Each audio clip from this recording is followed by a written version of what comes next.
All right, I haven't got time to mark this motherfucker. Here we go again. We can't hear anybody. Nobody can talk to anybody.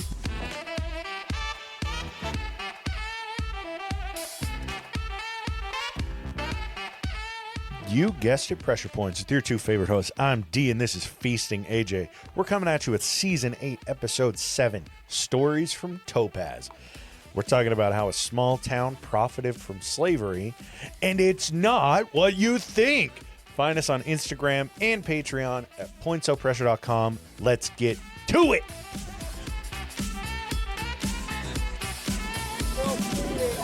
Well, turn the fucking thing off, you dumbass. Perfect delivery. Hell yeah. 10 out of 10. Stand and delivery. Stand and delivery.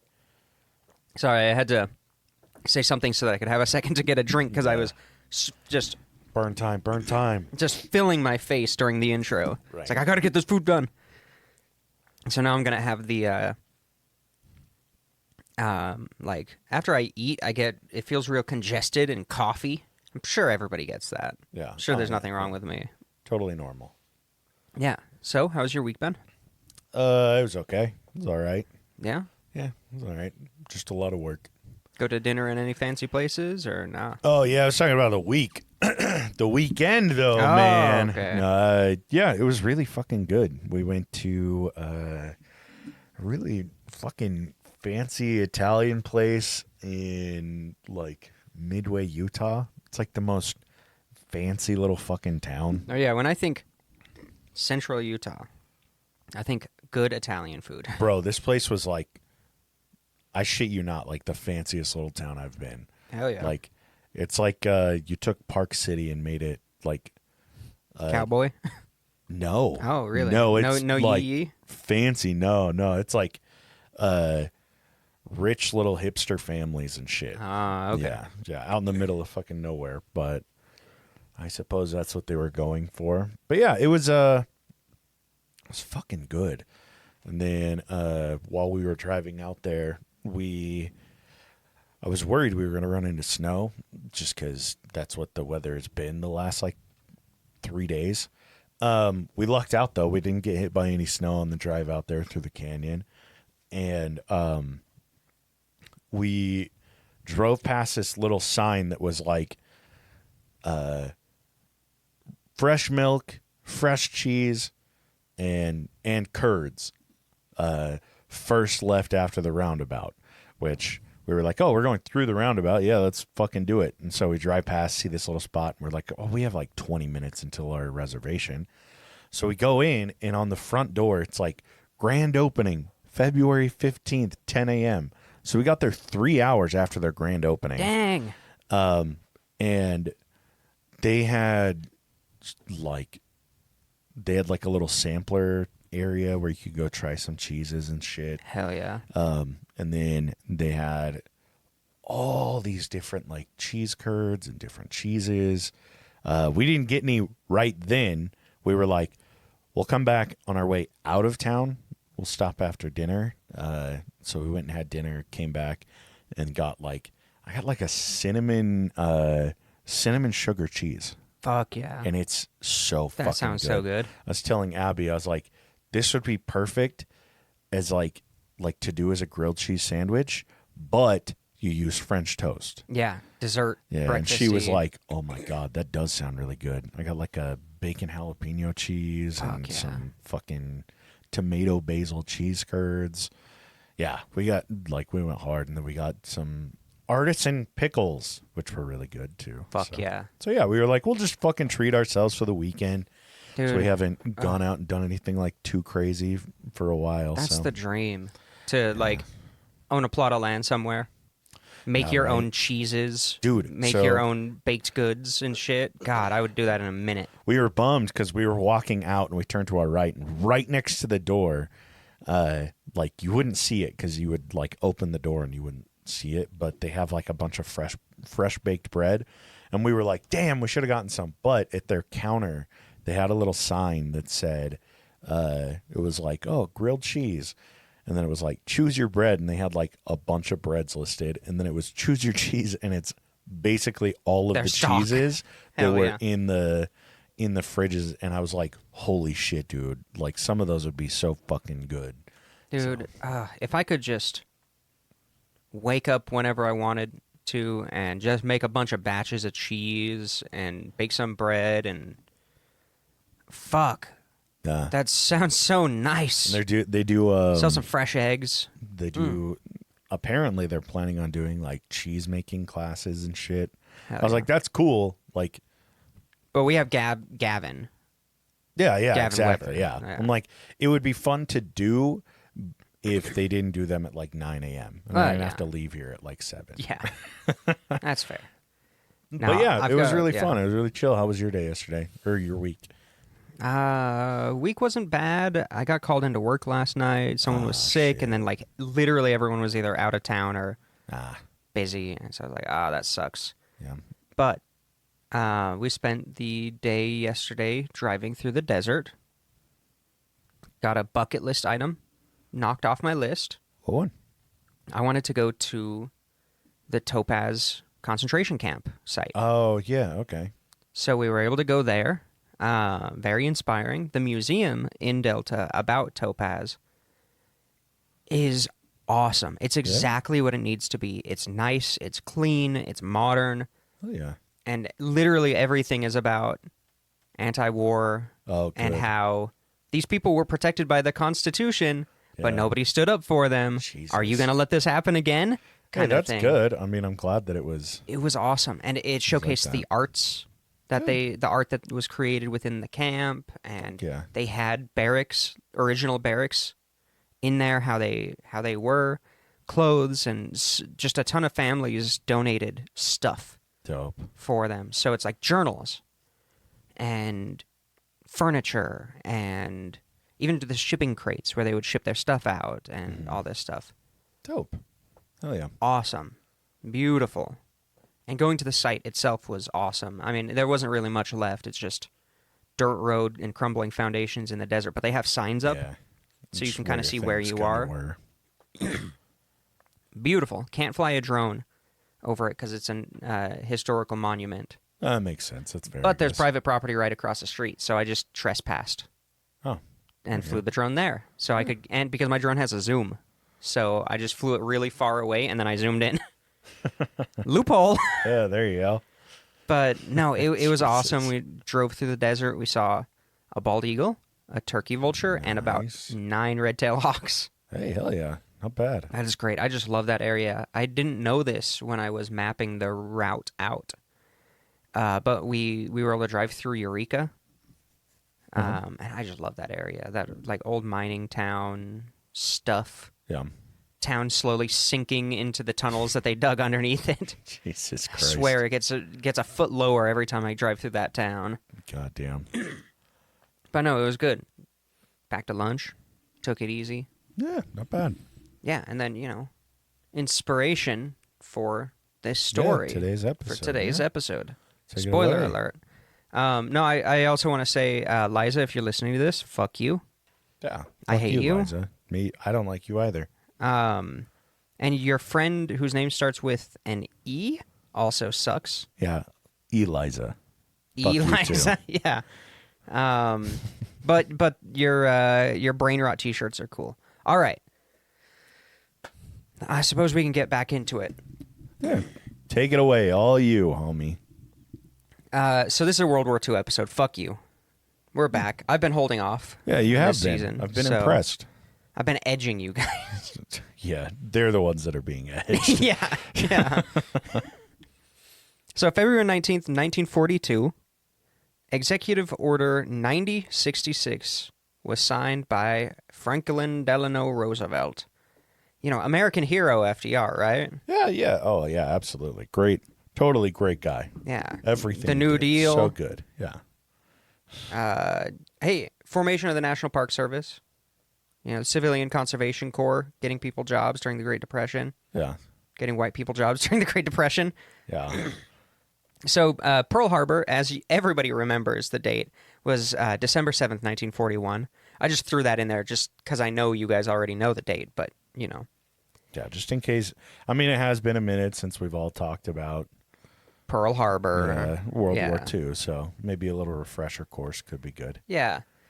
So the Japanese people in America and Japanese American citizens, even before Pearl Harbor, were facing a lot of segregation and discrimination and shit like that. But since Pearl Harbor, it really elevated. Hate crimes exploded. Yeah. Vandalism, kind of like less widespread version of like Kristallnacht against Japanese people since Pearl Harbor. You know, places were getting vandalized, their businesses were being destroyed. Yeah. I suppose what can you expect when, you know, Americans are dumb as shit? Yeah, exactly. Hey, we don't need the Department of Education. So at this point, there were a lot of it was state by state, but a lot of Japanese people couldn't apply for citizenship legally. Okay. They had to come over, have kids. Their kids would be citizens, but they weren't allowed to apply for that citizenship. Yeah. Even their cemeteries, the fact that they were forced to kind of have their own cemeteries, and then those were being targeted. Interesting. Mass xenophobia, nothing new for the American people. Mm-hmm. Strict travel bans were enacted the second Pearl Harbor happened. Like, oh, you're getting on a train somewhere? You better get permission from the governor. You're a spy. Yeah, you're the fifth column. Let's see. And obviously this caused tensions to rise. The Japanese Americans weren't just sitting here and taking it. They were fighting back totally justifiably. Mm-hmm. Like, no, you're not going to burn down my business. Like, fuck you. Yeah. Fair. Yeah. But tensions kept rising, stoked by the racist Americans. Wow, who could have guessed? And, even before Pearl Harbor in California, Japanese descent, people were facing laws that restrict their ability to own land, restrict their ability to vote. They weren't really allowed to testify against white people. Jesus Christ. And I didn't know about this, but the FBI, which is around by now, and then the different military intelligence, like the Navy intelligence and just different military intelligences, were performing illegal surveillance on Japanese American citizens on the West Coast since the early 30s. Unfortunately, it doesn't surprise me at all. Yeah, exactly. Yeah, it's not surprising at all. Yeah.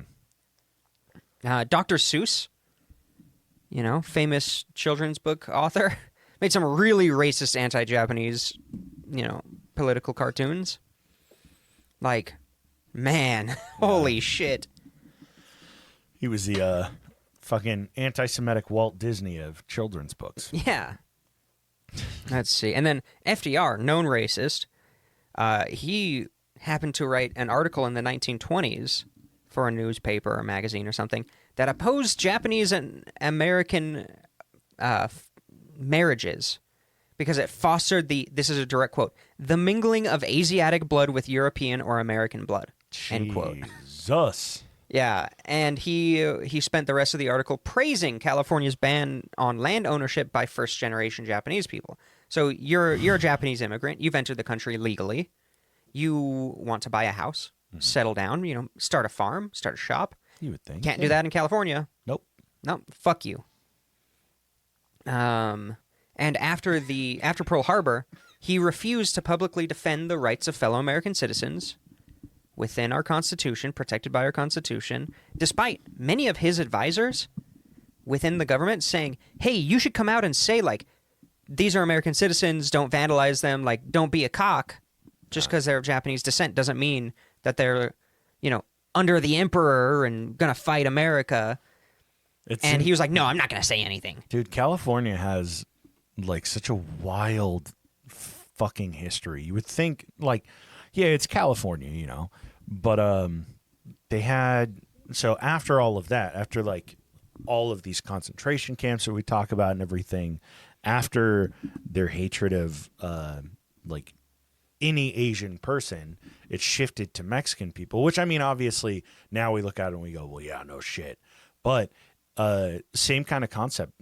I think it was the 40s and 50s, even into the 60s, they wouldn't allow Mexicans to purchase any land or purchase like homes, land, or anything outside of like one specific area. And I mean, I'll probably do an episode on this in the future, but that specific area, like 20 years later, not even 20, I think it was like 10 years later or so. Like they had made this like thriving fucking multicultural community. That sounds really familiar. Wait for it. And then they came in and they ripped them all out of homes because this fucking millionaire bought the area and was like, I'm building Dodger Stadium, and tore it all down and put a big ass baseball stadium like right where it was. That, I mean, history repeats itself. That sounds like the Tulsa Massacre.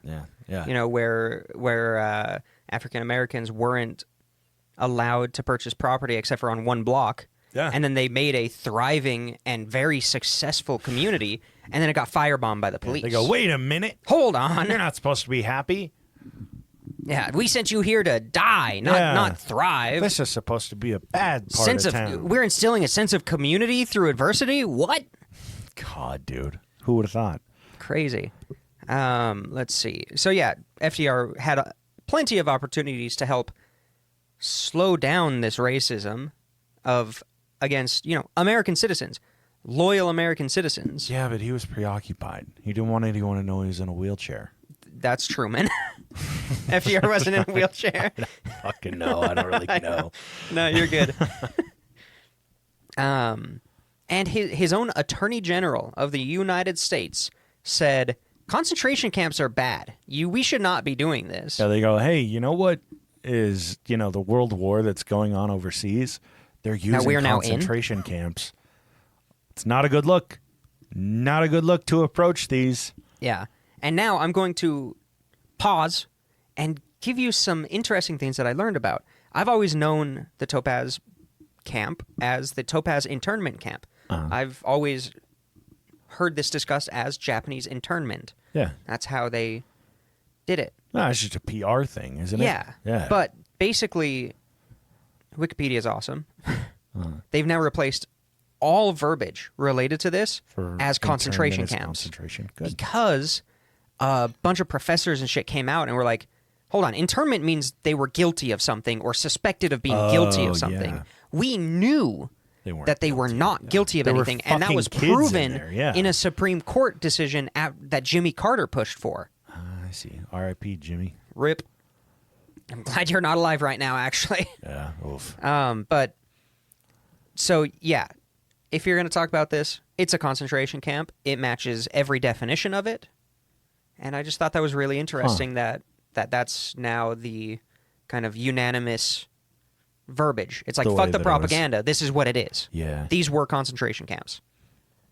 It turns out, since the 30s, all that illegal surveillance, there were multiple studies done by these intelligence agencies to determine whether or not Japanese Americans, or even first-generation Japanese immigrants who couldn't become citizens, had any kind of allegiance back to Japan, any kind of communication, any kind of chance that they would kind of become the fifth column secret army at the breakout of the war. Preposterous.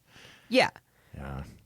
Even the people who were looking for it said, no, they're completely loyal. They want to be here. They want to defend this American dream that they are, living, that they are trying to live. I think we talked about it before in what was it, when they shot the paper planes that flew over. Yes, we've talked about it a couple of times. Yeah, we talked about it a little bit. Like, some of these people were the most fucking dedicated. And what was it, Task Force 34, whatever it was. Yeah, when we talked about the was it the Nisei soldiers? Yeah. The Japanese American segregated ranks. Some of these were the fucking most killed it in the war. Some of these were the most patriotic people, more so than their white neighbors. Oh yeah, 100%. It's just because these people, they might defect. It's what the fuck? No, these people left their country. Imagine leaving your country to go live somewhere else because you believe in that idea so much of what they're purporting, of what those opportunities that exist. And then it's like me moving to Canada now. They'd be like, "Oh, well, you're a U.S. defector," and you'd be like, "No, trust me, I'm fucking not." No, and because there were many, as we talked about in that episode about the Nisei soldiers. There were so many willing to sign up voluntarily and die. Yeah. Like, I don't know. It blows my mind. And none of the evidence that FDR and the government had showed that there was even an ounce of a risk of defection from any of these people. Of course not. It's so stupid. Great guy, FDR. Yeah, Great so guy. the order was signed, and this order basically creates an exclusion zone on the West Coast.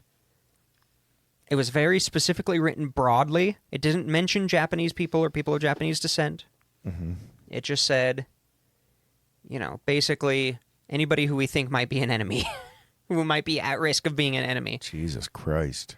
And it was basically only ever applied to Japanese people. Yeah. German and Italian immigrants were not really, unless they did something that put them under investigation, they were never really targeted with this order. And my assumption is that it didn't just fall on Japanese people.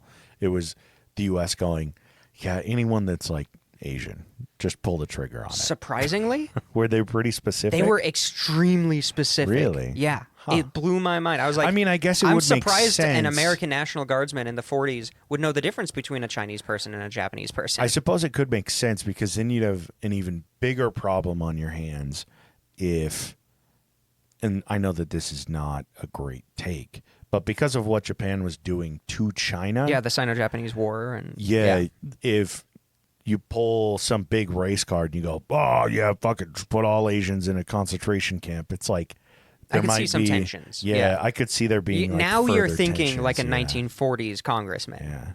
Yeah. Which I'm so sorry to insult you in that way. Yeah. I mean, I put myself in those shoes, so it is what it is. Let's see. So yeah, basically this order, it applied to the entire West Coast. It targeted 112,000 people Jesus of Japanese Christ. descent. The goal is to throw them in concentration camps so that they can't mobilize an army, which is so stupid. Like, the entire premise sounds ridiculous, Yeah. but the original goal But what if we was- have 112 enemies behind our lines? Come on. Shut the fuck up. The original plan with this was to send them all to Hawaii with the thought that, well, they're not going to bomb their own soldiers, these American citizens. Yeah, but what the fuck are they going to fucking bomb at Pearl Harbor anymore? They just bombed Well, it's it just like there's nothing it's still there a strategic anymore. Yeah. port. That's the main I thing. suppose, but like they took out, how many was it? Like 40 of the... There's a chunk. Yeah. They did some damage. Yeah. But the idea was, if the Japanese get Hawaii, that's the staging ground that's within range Yeah, I suppose so. of the West Coast. So like, we'll send them there, and then they're not going to bomb their own soldiers. It's also funny, you would think, and this is me stepping into Japanese commander shoes. Okay. I'm changing my shoes pretty often here. Yeah. You would think if you're like, hey, we're going to rally all 112,000 Japanese people in America. We're going to rally them at the exact same time we bomb Pearl Harbor. That way, the U.S. is distracted with, they're getting hit from both fronts. Yeah. One, yeah, likely all 112,000 die, but like if you had that many that were mobilizing and causing issues in the continental U.S., then it's their response to Pearl Harbor is going to be a lot more chaotic and like you basically grab the U.S. by the balls. The fact that they did not do that means that enough. these fucking these people that they're throwing in concentration camps were never going to have anything to do with it in the first place because Japan probably approached that idea. Yeah. I'm sure they had one fucking person in the U.S. and they were like, hey, do you think you could mobilize all of the Japanese people to fight for us? And they were like, fuck no, dude. Hell no. No, I'm going to die the first person that I ask to do it. I'm fucked. And they were like, okay, cool. Yeah, we'll just do Pearl Harbor. But it's like, how stupid can you be to think that the Japanese would never even Like they were waiting for a second strike on U.S. soil. Like for generations, they've been dumb? immigrating over, creating an army. Yeah, they've been getting ready for decades. It's just such a stupid response Yeah, it's ridiculous. to something that didn't happen.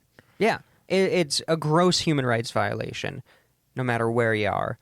But the whole Hawaii plan didn't work because of a guy by the name of General Delos Emmons. He was, after Pearl Harbor, he was placed as the military governor of Hawaii. He was kind of put in, hey, this disaster happened. You're now the governor. This is a military place now. Figure this shit out. He had these great ideas like, okay, everybody on Hawaii, turn in your American dollars. We're printing a new wartime dollar so that if we get invaded, we just say those dollars aren't worth anything. So that the Japanese can't seize American funds. Yeah. Okay. Interesting. He was a pretty smart guy from what I understand. I don't know his whole story. He's, could be terrible for all I know. But in this case, he seemed like a pretty smart guy. He quietly sabotaged FDR's plan. Okay. Making sure to point out, oh, you want us to take ships off the front lines to transport American citizens to Hawaii right now? Are you sure? Are you sure you don't want us to just keep pressing the attack? Yeah, sure. That's really expensive. Like he really knew how to push the propaganda, hit the buttons of, that sounds bad. Yeah, this is not a great idea. Yeah, and he just made it seem completely impractical to set up a concentration camp in Hawaii. Okay. Which is really interesting to note that at this point, Hawaii had a 40% population of Japanese Americans. Okay. They had a huge population of people of Japanese descent. And throughout his entire, governorship of Hawaii throughout the war, only a couple thousand of these ever got arrested and detained, but they were never sent to camps, as far as I know. He was able to protect his people, which is really interesting. I never knew about that. It's impressive. But the racists won.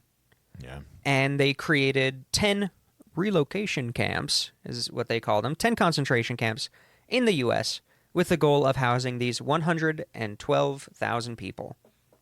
There were 2 in Arkansas, 2 in Arizona, 2 in California, 1 in Idaho, 1 in Wyoming, 1 in Colorado, and 1 in Utah. And this happened so fast, the order came out. It was posted everywhere. They were given, I think it was 6 days to pack up their entire lives. Oh, but they were told exactly what they could bring. So these people, people who own shops, they did relocation sales where they just tried to sell everything for as cheap as they could. People were trying to sell their homes. People were trying to sell their property. And in very few cases, they had good, let's say, good American neighbors, people actually living by some of these, tenets that we apparently hold so dear, who I know there was one guy who had a lot of friends in the Japanese community, and he was a farmer, and he took over their land and farmed it the entire war, only making enough money to basically keep paying their mortgages. Just break even kind of thing. Because the idea was, they'll stop paying their mortgages, it gets seized by the bank, it gets auctioned off cheaper to a white guy. Yeah, exactly. So there were isolated cases of people actually helping and coming together as a community. But for the most part, if they couldn't sell their house right then, they lost it. And everybody knew if they don't sell their house, they're going to lose it. It's going to get auctioned off at the bank. So nobody was buying their houses. Jesus. Because they knew they could get it cheaper a week later. That's fucked. So fucked. Imagine your entire life. You get one suitcase. Yeah. It's insane. And then get there. It's like, hey, you'll be released in, 5 years or whatever. Maybe. But it's like you're not going to have anything. There's no information out about it. It just says you're being relocated to a camp somewhere. Yeah. But I mean, your hope is like, okay, 5-10 years, we'll be back on our feet. We'll be back out. It's just until they figure things out with that's the hope. Yeah. Japan. And then it's like you get released and you have just this to your name. Yeah, and it's not like you're making money. It's shit. No, it's awful. You start from scratch, and you've already had to start from scratch because when you flew over, you started with one fucking suitcase. It's like, God, dude. Yeah, people lost their homes, their farms. Awful. And they get loaded onto trains. Oh, good. that's onto great. cargo trains, and they get shipped off. And for the most part, they're shipped off not to camps, but to fairgrounds and horse tracks. Specifically in Utah, they were shipped to a horse track. Each family was given one horse stall, not cleaned Boy. out, and they said, "You're going to live here until we build the camp," because it happened so fast they hadn't even built the camps yet. Yeah, which you guys are going to build. Kind of turned out that way, and just horrible conditions. Before they were forced out, there was a voluntary period where they said, "Oh, if you voluntarily choose, you can relocate to one of these states." 5,000 people took advantage of that. Another 110,000 were forced out by the Army and the National Guard in their own way of protest. And this isn't... A lot of people, when they cover this topic, they don't talk about the people who fought back against this order. So I've got a couple people specifically. This one guy, Fred Korematsu, he got plastic surgery Jesus. on his eyes. He was able to... He's 23 years old. And he was able to evade detection for about 6 months. He appealed his case all the way up to the Supreme Court. Damn. And, of course, what's that term? Why can't I remember it? They denied his Like appeal threw it? It was because they thrown said, out? "Oh, wartime necessity." That was the blanket Oh. statement. Lots of people were fined and arrested for violating orders. There was a curfew that was just for people of Japanese descent. Jesus. Of course there was. Let's see. Gordon Hirabayashi, he violated the Japanese-only curfew in protest, appealed up to the Supreme Court, lost, sent 6 months in prison. Minoru Yasuai, man, oof.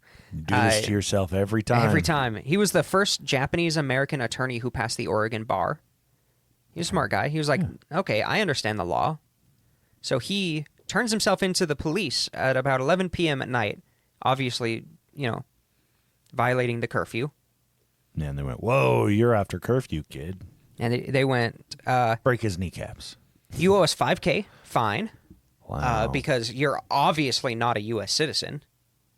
Oh, my God, Despite dude. definitely being a U.S. citizen. He was born in Oregon, and he could prove it. He had his documents with him. He said, nah, you're not American. He served a year in prison, appealed up to the Supreme Court, lost, but they only, in the Supreme Court case, only discussed the curfew violation, not, the mishandling of him and mislabeling of him being not Yeah. a citizen and all this stuff. Because just he was an attorney, we won't so they're talk like, about this we're not part." gonna meet you eye to eye. Yeah. The war's on. Yeah. Oh, it's wartime. It's wartime. Let's see.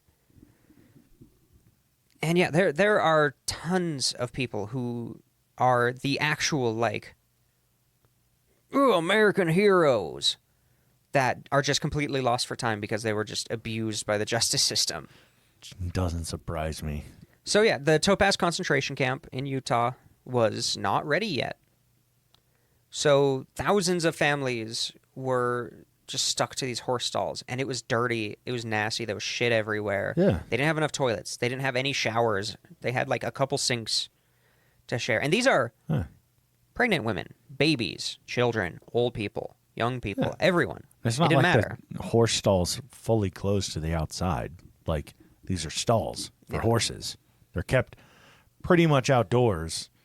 It's not It's like great. it's like you're under a gazebo. Yeah. Not great.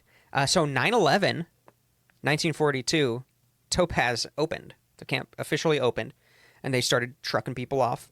Mm-hmm. And it was unfinished. Just that morning when the first campers, I got to have a better name for that, internees, that's not right, victims, Yeah, there you go. when the victims arrived, the windows had just been installed that morning. One guy who was a kid at the time remembered walking up to the window and poking the wall next to it, and it was still soft because they just installed these. Jesus Christ. And these are shitty huts. They're like tar paper on the outside, wood, and if you're lucky, drywall. Yeah. Let's see. So Topaz itself, at its peak population, was the 5th largest city in Utah. Wow. In total, 11,212 people ended up living there. I think their peak population was around 9,000. Okay. The barracks were uninsulated. If you've never been to central Utah, it's the Bad at extreme night. desert. Yeah, that shit sucks. Boiling hot in the day, freezing cold at night, and the winters are horrible. And these are all Yeah. people from, like, the Bay Area. Yeah. There are people who've never seen snow before. Jesus. And suddenly, good luck. And also, initially, none of the barracks, especially for the first winter, had stoves in them. I was going to for say, heating. the way that, like, when they open them, they're like, oh, we open them September 11th. It sounds to me, especially where it was like, oh, the windows are still, like, drying, you know? It sounds to me like they were like, oh, fuck, like, early winter's coming. It's going to look really fucking bad if we have them in horse stalls when the weather drops to, like, sub 30 degrees at night. And so it sounds like they were just like, yeah, fucking throw it up. Who gives a shit? Just put them in. Just slap cardboard up. Who fucking cares? That's pretty much it. It's going to be a better spectacle than keeping them in horse stalls during the winter, which doesn't justify it. It's fucked regardless. But that's exactly what they were doing. I can see that being their response is just like ticky-tack, throw the shit together fast. It's like, God damn, dude. The camp had over 8,000 acres, but most people lived within 1 square mile. The rest was agriculture, for the most part. Yeah, agriculture in the middle of the desert. Yeah. Great. Works great, by the way. Gonna work well. So they pretty early on, they established the Topaz Times. It was a newspaper that was allowed to exist, Okay. which meant it kind of had... It wasn't explicit censorship, but they also knew that if they were too protesty, then the administrators of the camp from the government would shut them down, basically. I see, yeah. So most people worked for $12 a month in this camp throughout their time there, God damn. mostly in the agriculture industry. See, they had this great idea. They're like, oh, Delta, Utah is dying economically. yeah. Let's put a camp out there and let all the farmers out there use basically free slave labor. It'll cause an economic boom in central Utah. I mean, that's not really how that works. Yeah. Okay, I guess. And yeah, They're like, we're gonna put them in the least agricultural friendly area of Utah. Yeah. And it'll bring people out. One farmer did it and was like, I can't grow shit. Yeah. Like, This is I'm rough. using every single person you're giving me. We're not gonna grow fucking anything out here. Yeah, it's rough soil. It takes a lot of They're shit like, out there. no, if you build it, they will come. And it's Yeah. like, no, they fucking won't. So this part I kind of go out of order a little bit just because I was like, oh, look at that. Oh, look at that. Yeah. Like I was learning all sorts of stuff about life in Topaz, which if you go to the museum, you'll get a better picture. But so we're going to jump around timeline-wise, but it's all just within the camp. In the winter of 1942 to 1943, the U.S. government rolled out a loyalty questionnaire for every person in these camps. Okay. And basically, there were 2 questions. One was, are you willing to sign up and be drafted into the American military if asked? Okay. And another one was, are you willing to denounce your Japanese heritage and the emperor? Jesus. And see, and that puts people in a difficult situation. The first-gen immigrants who didn't have American citizenship, if they said, yes, I'd be willing to denounce my Japanese heritage, technically that could be used to say, hey, look, they just denounced that, and they're not citizens here. They're literally, they don't have citizenship anywhere on the planet. Like, what do you do? Yeah. So a lot of the older generation said no on that one. A lot of young people said, no, I'm not going to go fight in this war. Yeah. After what we're being treated with, the conditions in this camp are terrible. Exactly. And when people wrote no to these, they were actually separated from their family and sent to a different... This one's actually called a segregation camp. Tule Lake segregation camp. Basically as punishment. Yeah. Jesus, dude. So tensions continued to rise.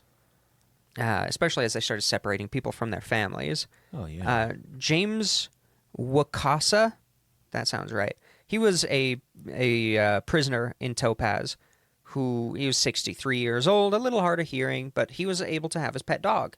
Okay. He was walking his dog one day kind of out by the perimeter, Not like right up next to the barbed wire fence. Because, hey, guess what? There were guard towers every quarter mile and tall barbed wire fences. This was definitely a prison camp.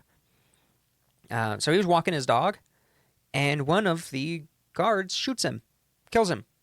Him or his dog? Him. Oh, Jesus. Dog survives. Thank God.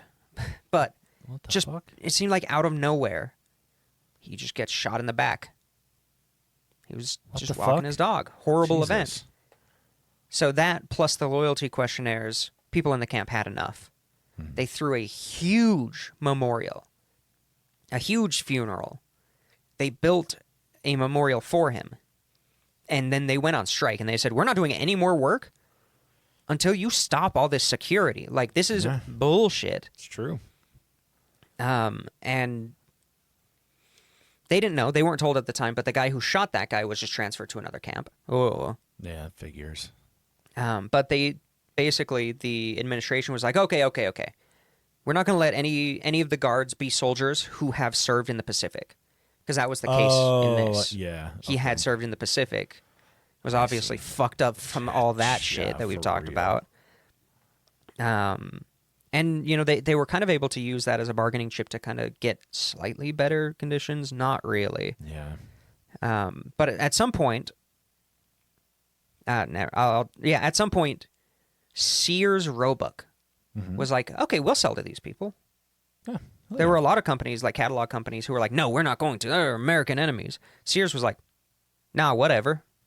Send us the money. We'll send you whatever you want. They didn't have a lot of money, but it did help improve the conditions. A lot of people got like hot plates and winter clothing and stuff like that. The one guy that was like, I'm going to pack my one bag full of cash. He was rolling. He was like, "Oh my God, thank God, Sears is letting us buy." I held on to this just hoping it would pay off. Just opens up a little shop. Just got a bill. Buys everybody a fucking like Sears Roebuck pop-up house. Yeah, it's an outlet. He goes, "Now this is how you build a fucking city." Yeah, idiots. here we go. Yeah, you don't base it around farming in Delta, Utah, dumb fuck. Dip ass. That would have been fucking awesome, though. Yeah. He just started. If somebody just started ordering like those little house kits that they have. So yeah, just the full. Someone has a fucking mansion out there, a McMansion. No, it's just an entire community of them, and they're building up.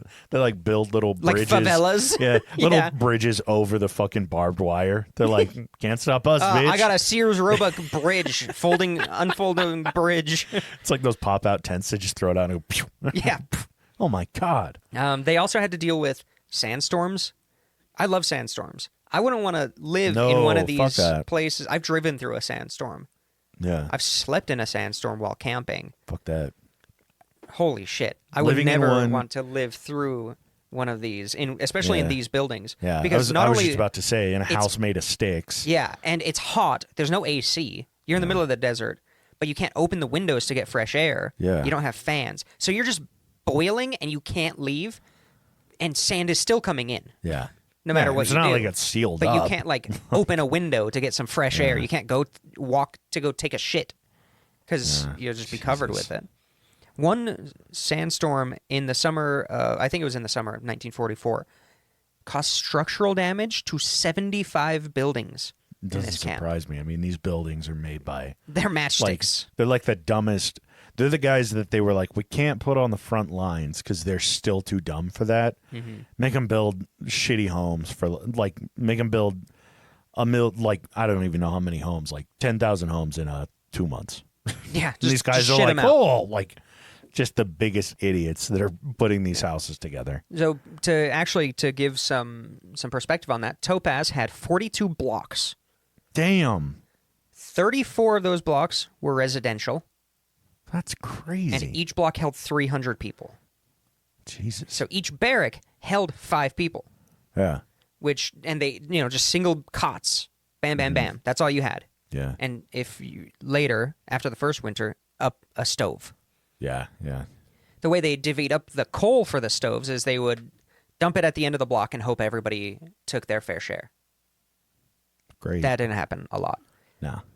Let's see. I'm sure. Each block had 4 bathtubs for the ladies and 4 showers for the men. Again, for 300 people Holy to split. fuck.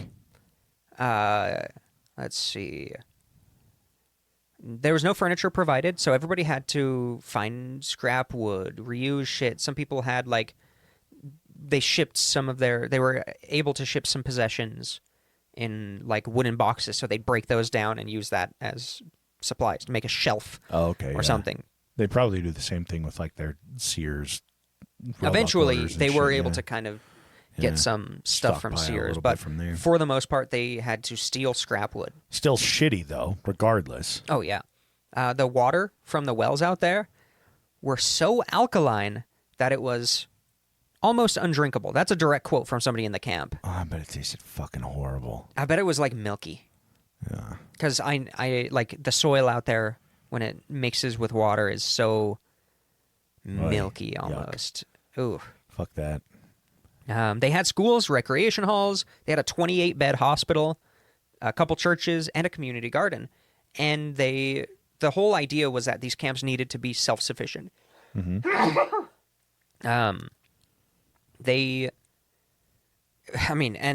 how do you do that in the desert? Yeah, seriously. These people were very, they worked their ass off. They basically formed a co-op for the entire camp. Wow. It's like, all right, everybody farm, and we're going to organize this shit and make sure everybody gets some, make sure we can get, enough food for everyone. Yeah. So they ran a co-op, and they were encouraged by the administration to, don't waste your time here. Play some sports. Yeah, I think I talked about it a little bit in was the Pacific episode that I did. The guy that was like a pacifist. Yeah. Yeah, and they did so much fucking propaganda around it that they were like, oh, they love baseball. That made them happy. It's like, oh my God. Dude. No, it was the only escape. Each block had a baseball team. They also played basketball and sumo wrestling. Fuck yeah. Which is kind of badass. Super badass. At the museum, they have on display something that they found after the camp had closed because it was kind of hidden from the camp administration because they weren't supposed to be doing this. I'm sure. There's plenty of shit like that. But this one was they got a big wooden barrel, they filled it with concrete and shaped it into a mochi bowl so that they could make these big hammers and in the middle of the night smash this rice to make so that they mochi. could have mochi for their holidays and things like that. Cool. Really cool. Tasting History with Max Miller on YouTube did a fantastic episode about the food in these internment camps. Everyone should go watch that. Is he the guy that has like really blue eyes? Yeah, and he's got the fancy hair. Yeah. He was Prince Charming at Disney. That was his previous job. Oh, okay. Hell yeah. No, he's awesome. Go watch that episode because, one, you get a better idea of the food and some of the conditions. And he interviewed George Takei for that because he was raised in one of these camps. Interesting. That's cool. And he talks about them clandestinely making mochi for these holidays because, they didn't get a lot of rice. Yeah. And they weren't really allowed to do this stuff, but it was something that they could just sing and do these traditional practices still. But beautiful in that kind of resilience, that kind of keeping those traditions alive through the face of adversity. The whole thing is, man, they really did the best they could with what they got. This could have radicalized so many people into just actually forming an army. Seriously. But also at the same time, because of how hard the times are.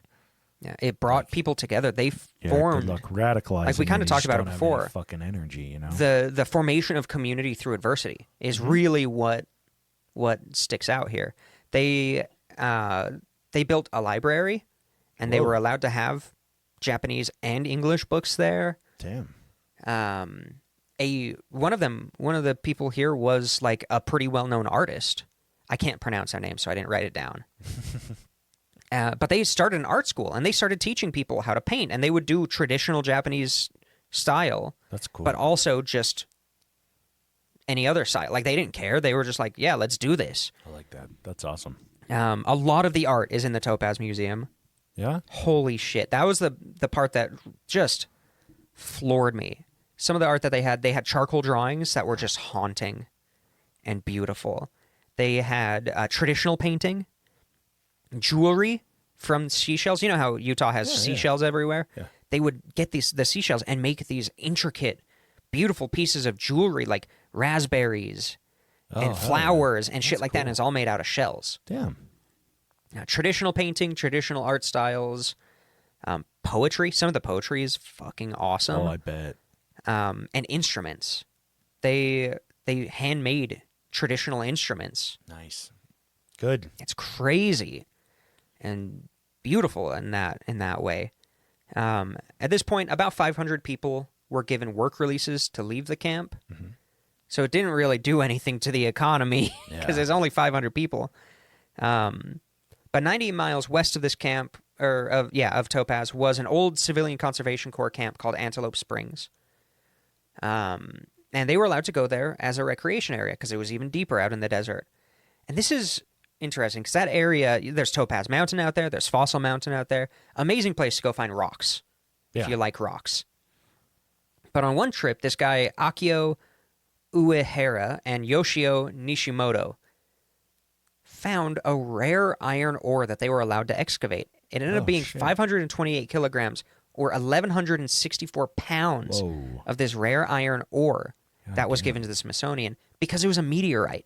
Holy shit. They found a giant-ass meteorite in the middle of the desert. I just thought that was cool. That has cool nothing as to hell. do with the story. But, yeah, people just lived. They adapted. They built these communities. They created education. And people towards the end of the war, people were allowed to leave to go to college. And I don't know, the whole transition to the end of the war is an episode in itself. Yeah.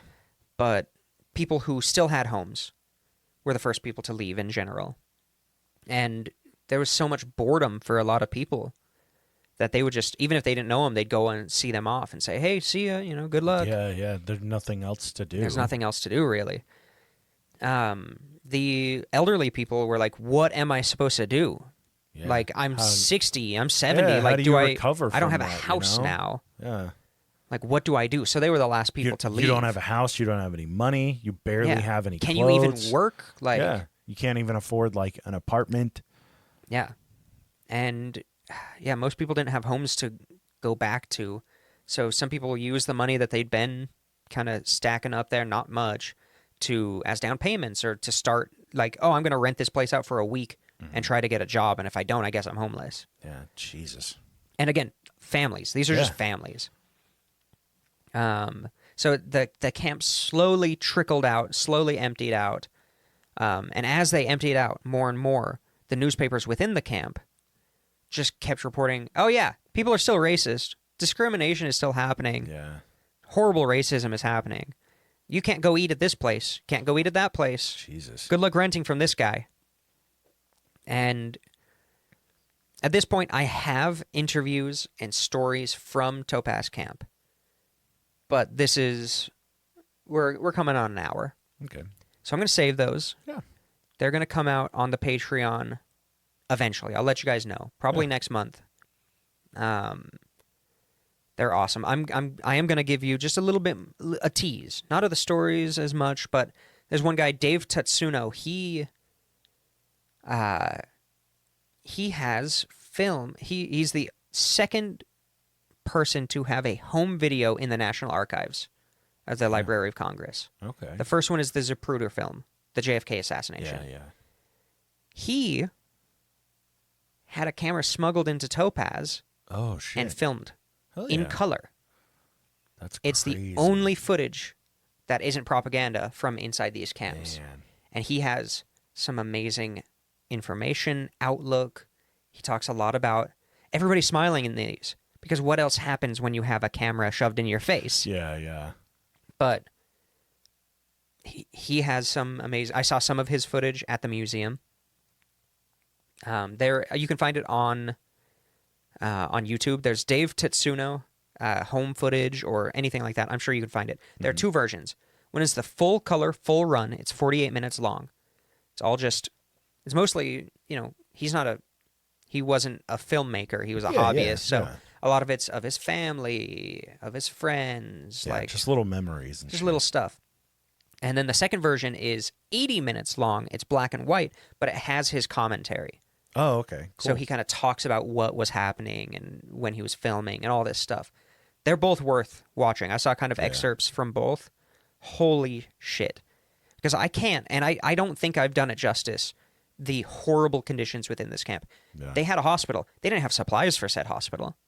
They didn't have ways to, clean their instruments of surgery. Yeah. Use the water. You'd be fine. Yeah. Most of the time, they What didn't the have fuck? ether to knock Yeah. people out. Like, Goodness. the food condition, that people struggled to get baby food because certain administrators from the camp would hoard food away Yeah. for themselves. Like, horrible. These are concentration camps. 144 people died in Topaz. Damn. Yeah, no, it's good. I've got a lot of stories. I've got a story of this. I think it was the first child born in Topaz, and what the mother was going through with that. Jesus. Stories of families separated and not being able to communicate where they are and trying to figure it out. And then I've got some stories of just kids doing kid stuff while also being in a concentration. Like, the dichotomy of kids are still going to be kids is really interesting because they're in a concentration camp, but they're still like, oh, let's make a secret club kind of stuff. And a lot of kids, a lot of teenagers, it was a really interesting time for Japanese teenagers because they come from, traditional Japanese kind of family value type things. Yeah. But then the rule of the camp beats the rule of the parents. So they didn't have to necessarily listen to their parents as much with the teenage. So a lot of teenagers got up to no good. They were little bootlickers. Yeah. No. They okay. they were resentful I for see. spending their teen years in a I see concentration what you're camp. saying. Yeah. So we'll talk about that at another date. So in closing, this Wednesday, February 19th, is the 83rd anniversary of the signing of Executive Order 9066. It's the official day of remembrance for the horrible events of the American concentration camps. If you're willing, I think it would be great to talk about this topic, with maybe people who don't listen to our podcast. Yeah. Talk about this, bring up, hey, remember that time America had concentration camps? Talk to a partner, family member, friend, post about it on social media. Do something, because I think it's important that we remember this day. We remember these horrible events, especially just with everything that's going on right now. Yeah. Yeah. True that. Got to end it on a downer note. No, I mean, I think that's a very positive outlook on it is, like, we should still talk about it. Yeah, we should definitely remember this. Don't let it go by the 'cause wayside. All of these people were protected by the Constitution Yeah. when they were, thrown into concentration camps. Seriously. But nobody stood up for them when that Constitution was being horribly violated. Yeah. Yeah. Grand. Well, as he said, check us out on Patreon. We'll have the additional content up when we get it done. We'll keep you guys posted on when we record that extra stuff. And if you guys want an exclusive episode per month, if you want AJ's phenomenal series called Voices and a bunch of sloppy seconds, check us out on Patreon, patreon.com/pointsopressure. If you can't afford to support us on there, that's okay. We have a free tier. You'll still get some extra content. So join on there. Check it all out. But yeah, you got those names. Yeah, we've got General Emmons types Minnie D. Thomas and Toddle Waddle. Thank you guys so much. They would totally subvert FDR. Yeah. I think if given a chance. They would have helped release the info that he really was in a wheelchair, and people still don't know that he was in a wheelchair. Yeah. They would have pushed the. Yeah, I know Yeah. FDR was in a You know wheelchair. it. Most people just Was don't. he? I thought it was Truman. I'm I know, but now I'm like, you're throwing me off. I'm pretty sure I'm wrong. I'm just being a smartass. President. I'm like 90% positive it was Truman. It wasn't him. I'm being a fucking piece of shit about it because I was No, definitely. it was. Oh my God, you're right. It was Roosevelt. Fuck you! Totally I fucking fucked knew up. it, bitch. I fucking I was thinking. knew it. I was thinking of the other Roosevelt. I'm the better historian God. here. You look at me. Look me in the fucking eyes. I'm the better historian. Suck my dick. Fuck you. I know. I was thinking American of Teddy prep. Roosevelt. I don't I'm give such a shit. dipshit. Fuck you. Oh my God. Well, Yeah. ignore that first thing. Yeah. Wow. Oh my I God. quit. You know what? I'm done. Holy shit! How do I fuck that up? Yeah, FDR. I was like, I swear to God, I thought so, but Jesus fucking Christ! How did I do that? I know these guys. I'll finish off the names while you look up pictures. Yeah, please too. finish off the names. Then we've got well-known FDR wheelchair fans: Abby, AJ's Third Nut, Nordic Thunder, Weston, Dark Runner, D's Nuts, G-Dog, and Grover. We appreciate you guys for backing me up on how much I know about American No, I made a presidents comment during at the history. beginning about like, oh, everybody loved FDR. You know, the Civilian Conservation Corps, the National Park Service. That was Teddy Roosevelt. Fuck. Oh, I'm a Jesus, fucking what are you idiot. fucking doing? Oh. I woke up like 10 minutes before we started. That's recording okay. this. I mean, they were related, so They were fifth cousins, so brothers actually. yeah, brothers. I would know. Sorry, how I the would know. fuck did I fuck I'm that a up? Roosevelt genius. Holy so. shit! Ignore that part in the beginning. God. Wow. So now the historical accuracy of this entire episode is up in the air. No, Yeah. I'm just kidding.